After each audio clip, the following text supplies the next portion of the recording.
Hello, the students of MBA of Dr. B.R. Ambedkar Open University. In this lesson, we are going to discuss about Industrial Policy 1991. Prior to that, before discussing the Industrial Policy 1991, we have to know why the Industrial Policy 1991 came into existence. Till then, the industrial policy resolutions focus was different, and because of that some distortions took place. What are those distortions? Let us see. Industrial licensing created inefficiency and high costs of production and adversely affected the interest of the consumers, and it also prompted corruption because bureaucrats were given the discretionary powers. Any discretionary power will lead to corruption, and those who are influential got licenses and those who are not so have not got any license. And competition was adversely affected. As all of us know, competition brings about efficiency, and efficiency will result in reduction in cost of production. When there is no competition, it will affect the efficiency of the industry and results in high cost of production. And the third one, third important distortion took place because of the earlier industrial policies was economic power concentrated only in few hands, and in fact the concentration of economic power increased instead of reduction taking place because of the earlier actions. And the various regions of the economy were not developed in a balanced way, and unbalanced development of the industry took place in various regions of the country. There was not much encouragement to private initiative. Public enterprise were given lot of priority, and they entered into every area. Even in non-priority areas, they started establishing units, and you will be surprised to know that the public enterprise entered the areas like hotels, where a lot of focus on customers are required, and public sector is not suitable for service industry. Even there the public enterprise started functioning, and all these resulted in subpar performance of public enterprises, and their efficiency was affected, and they became a drain on the resources of the government. And all these things resulted in a chaos in the Indian economy, and the economic crisis emerged in 1991, and macroeconomic imbalances took place. The current account deficit reached 6.7% of the GDP, which is very, very high, and it resulted in depreciation of Indian currency, and external debt increased. Fiscal deficit, the difference between the total income of the government and total expenditure of the government, reached 12.7% of the GDP, and this has resulted in lot of borrowing by the government from the market, and private sector, the interest rates became very high, and all these things pushed inflation to 2-digit level.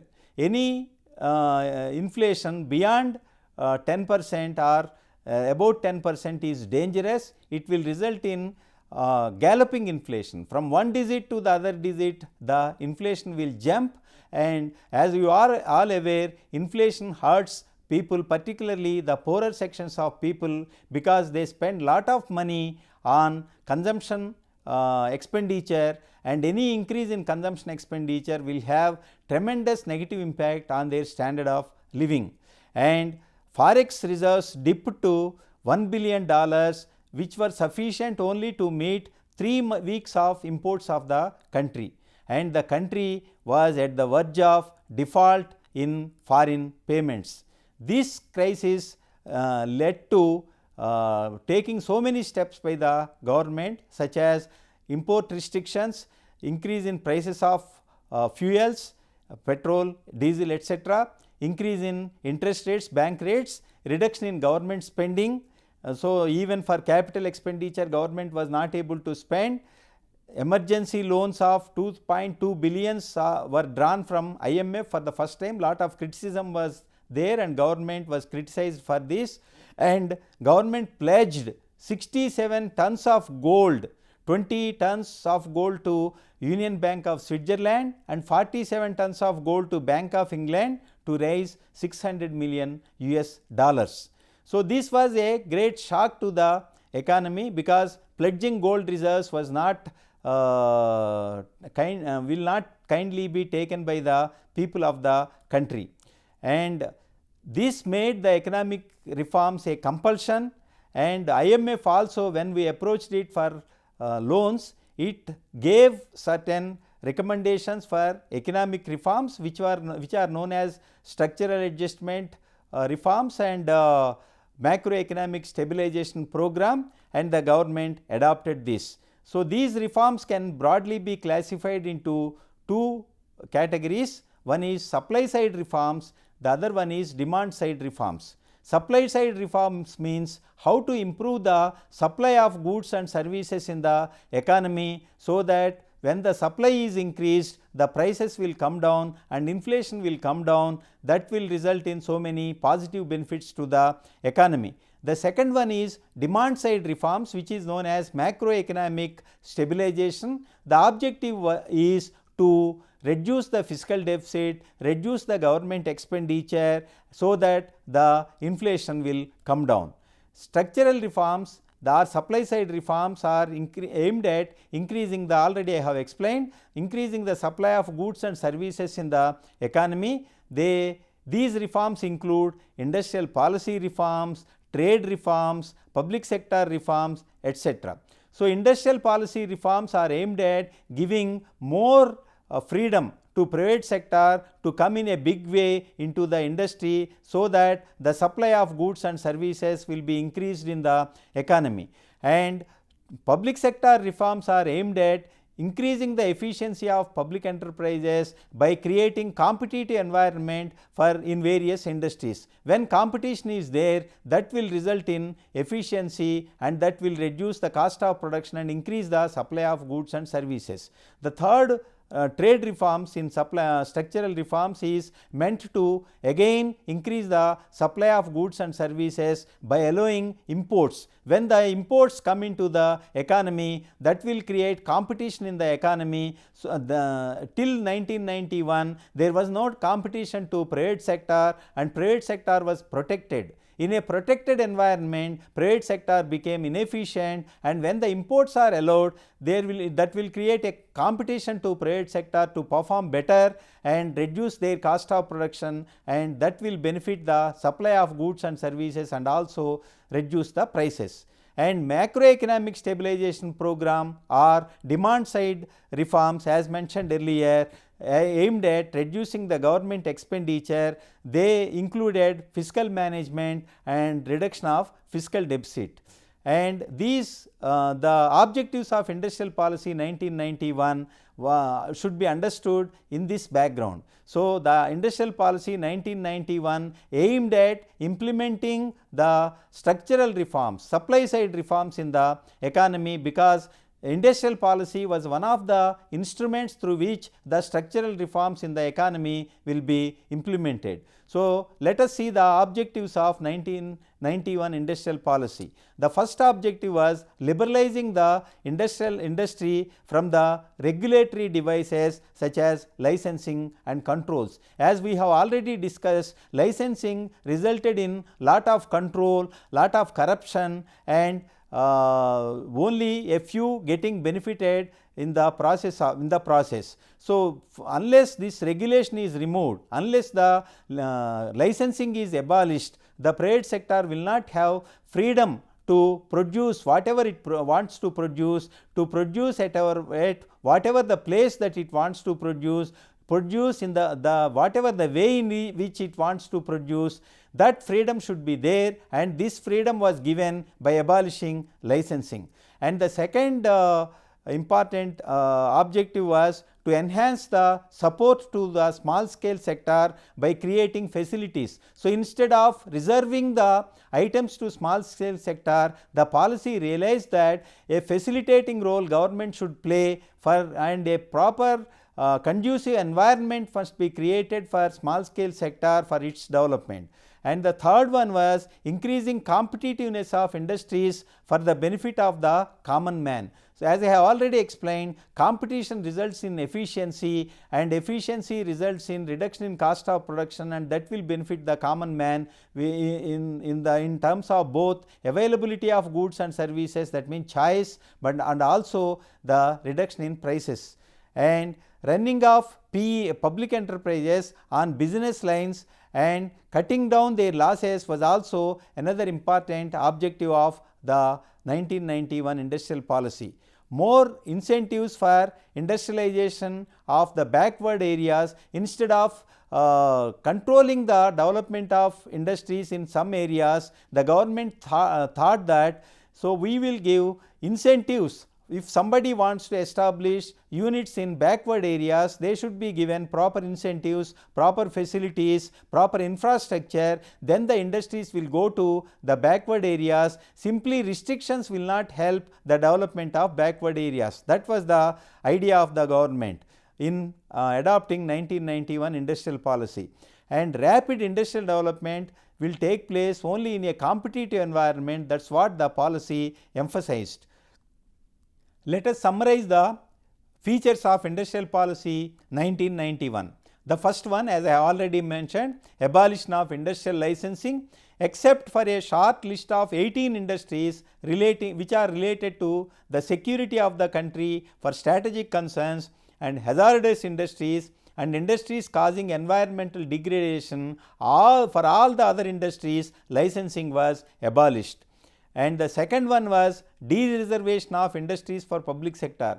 Earlier in 1956 policy, 17 industries and 12 industries, total about 29 industries, public sector played a dominant role, and 17 industries were exclusively reserved for public sector. So, this policy de-reserved the industries for public sector except for 9 industries and the except for 8 industries, and the 9 industries were de-reserved and made open to competition from private sector.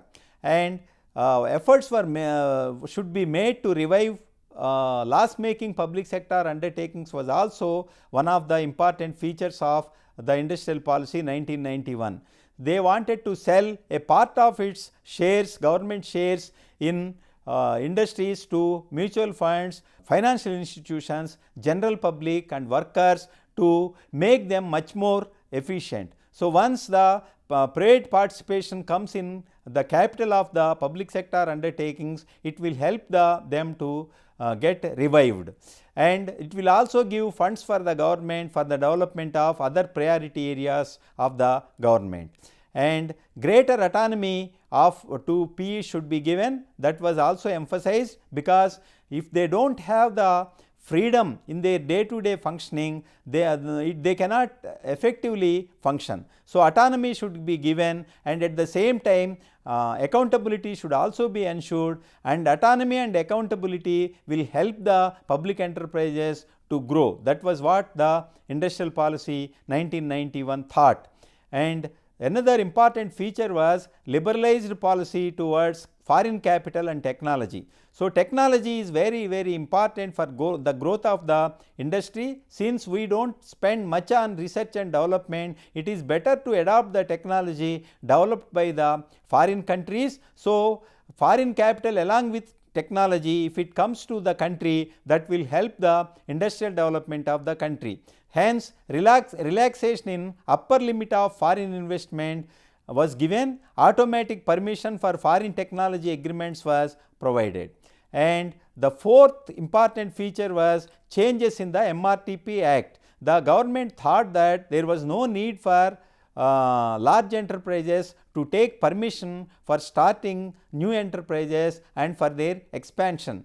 As you know, any restriction on expansion will result in suboptimum enterprises. So, unless the industry is allowed to reach the optimum scale, their cost of production will not be less, their average cost of production will not be less. So, so the industry should be allowed to reach the optimum scale. So, for that the MRTP Act was coming in the way, and the government thought that MRTP Act should be changed, and the MRTP Act itself, only with the control of monopolies and restrictive trade practices that are unfair and restrict competition to the detriment of consumer interests. Otherwise, the MRTP Commission will not play any role in giving permission for expansion or starting new enterprises by big industrial houses. And the fifth feature of the 1991 industrial policy was greater support to small scale industries. So, an agency would be set up to ensure the credit needs of the small scale industries, because that was one of the important areas of concern of the government. So, the credit was not flowing to the adequate extent into the small scale sector for their development, and the government also allowed equity participation by large enterprises in small scale sector, so that they together will develop the lay foundation for the development of industrial sector in the economy, and encourage the production of parts and components required by the public enterprises should be done by small scale industries. This is what is known as ancillary system. So, for example, around BHEL there are so many ancillary industries which support the main BHEL production by supplying small parts. So, this will help the small scale industry to grow.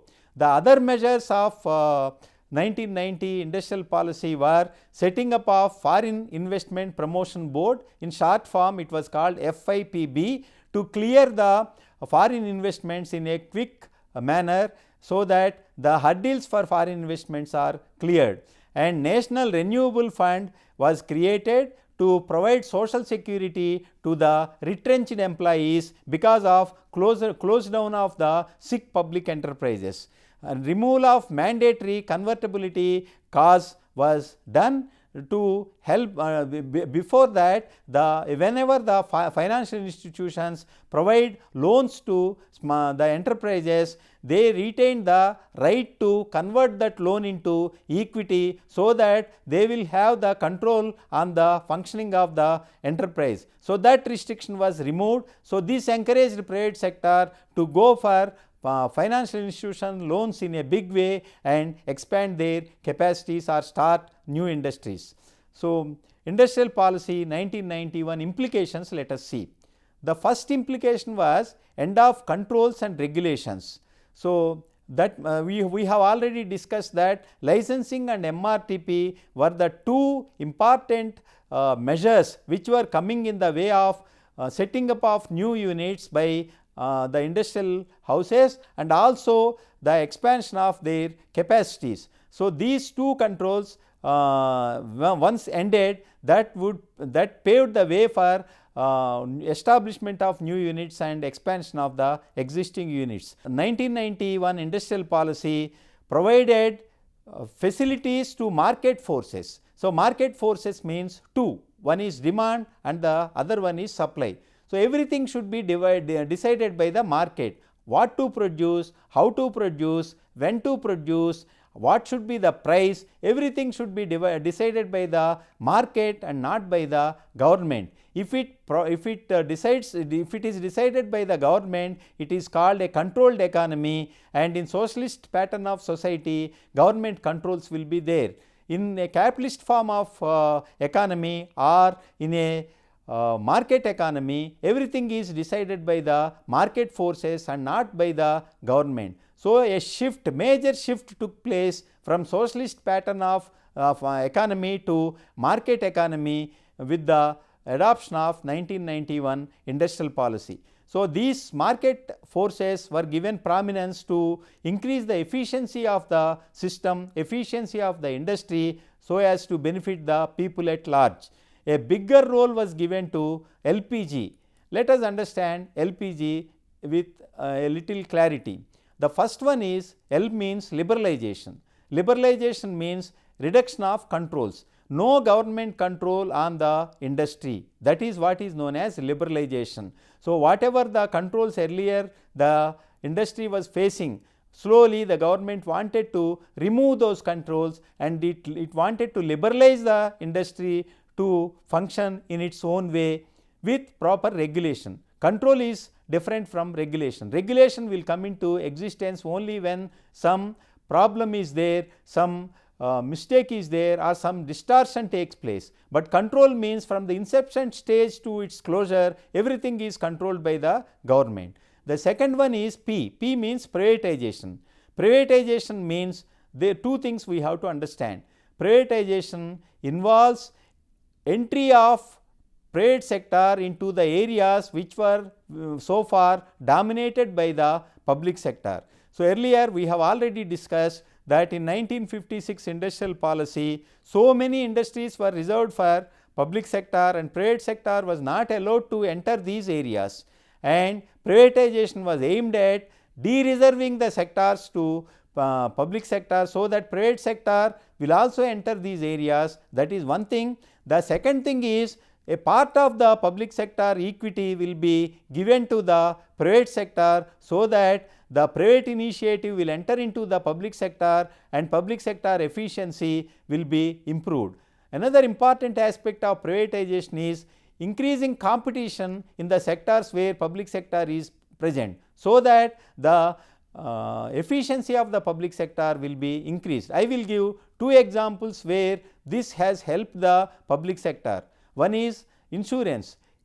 If you take the life insurance, for example, earlier LIC was functioning like a government department, and the ambience or the type of products they were offering were not up to the mark. Once the private sector entered into the insurance area, the efficiency of LIC was also improved, and it made a mark in the life insurance sector, and it started introducing so many new products, and it effectively competed with the private sector. Similarly, the banking sector, SBI earlier how it was and now how it is, if you see how privatization helps in improving the efficiency of the enterprises. The third one is G. G means globalization. Globalization means economic integration between India and the rest of the world. Earlier we were following a closed policy, closed economy policy. We were not allowing the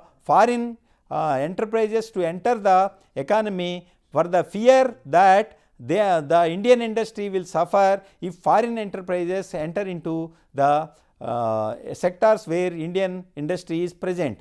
So, this has resulted in inefficient functioning of the private sector, and the government thought that the foreign enterprises should also be allowed, foreign capital should be allowed, foreign technology should be allowed, so that effective competition will be there, and India will get integrated into the world economy, and we will become competitive in the international arena, so that our private sector will also be benefited. So, this is the objective of globalization. Globalization will improve the competitiveness and capabilities of various industries by allowing them to import technology and effectively face competition with foreign enterprises.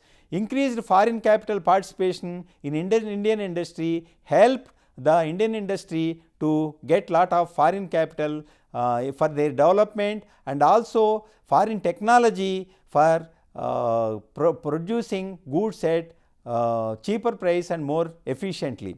And the industrial policy 1991 showed the political will to implement economic reforms. In 1985-86 policy, industrial policies also some reforms took place, but without terming that they were economic reforms. Economic reforms were introduced in the economy, but 1991 industrial policy made the people to accept the economic reforms, and the government showed the political will to implement the economic reforms. So, because of the crisis, the people accepted economic reforms and nobody opposed there was not great opposition for implementation of industrial policy 1991, and privatization was another implication of the industrial policy 1991. As I already explained, the earlier industrial policies saw the public sector as a sacred cow and it should not be touched, and this policy introduced privatization, and private role in industry was increased, the scope of private sector was also increased, and globalization, as I already explained, was another important implication of the 1991 industrial policy. Economic integration between India and the rest of the world took place, and this economic policy, industrial policy 1991, paved the way for further economic reforms in India. So, later so many economic reforms have come in Indian economy, and second generation economic reforms, third generation economic reforms, like that so many economic reforms were introduced in the economy, and 1991 industrial policy paved the way for economic reforms in India. It improved the efficiency of public sector also, because it faced the competition from private sector. So, it had made to compete with the private sector and improved its efficiency, and the 1991 policy reduced the role of bureaucracy and red tapeism, and it also resulted in reduction in corruption, and later lot of transparency was introduced in the functioning of the government, and abolition of MRTP Act allowed the private sector to reach optimum scale, which I have already explained, by expanding their activities. And what is the criticism of industrial policy 1991? Let us see. Industrial policy 1991, one of the important criticisms was it laid more focus on large scale industries and not on small and medium enterprises. So, here we have to understand one important thing, that the definition of small scale industry changes from country to country, and whatever that is considered as a small scale sector or large industry in India is a small industry in some countries. So, because the limit of capital for considering an industry and a unit as small scale unit is very high in developed countries, and it is very low in India. So, this puts the Indian small enterprises in a fix, and they cannot compete with the small enterprises of the other countries. Not only that, when you reserve the products to small enterprises, that will create inefficiency, and unless the competition is there to small industry also, it will not help them to grow. And that is the reason why the criticism that large industries are given lot of prominence and small industries are ignored was not a valid criticism. And capital participation of large industry in small industries which was allowed by the government was also criticized on the ground that it resulted in the exploitation of small industries by large industries. Entry of multinational enterprises through foreign investment affected the local industry adversely. That was another criticism of the 1991 industrial policy. And selling of public enterprises might result in selling of family silver to meet the current needs. There is some truth in that. Whatever the proceeds that the government got out by selling the shares of the public enterprises were used to help the reduce the fiscal deficit and not for further investment. So, if the proceeds of this investment are properly invested for generating assets in the economy, disinvestment is a good thing to happen. One of the major options for underprivileged to earn a job and get good quality of service at lower prices is affected because of privatization. That is another criticism on industrial policy 1991. But if you see, the availability of goods increased and the prices have come down because of the competition from private sector to the public sector and because of globalization. Expansion of industry might result in pollution. This is another important criticism.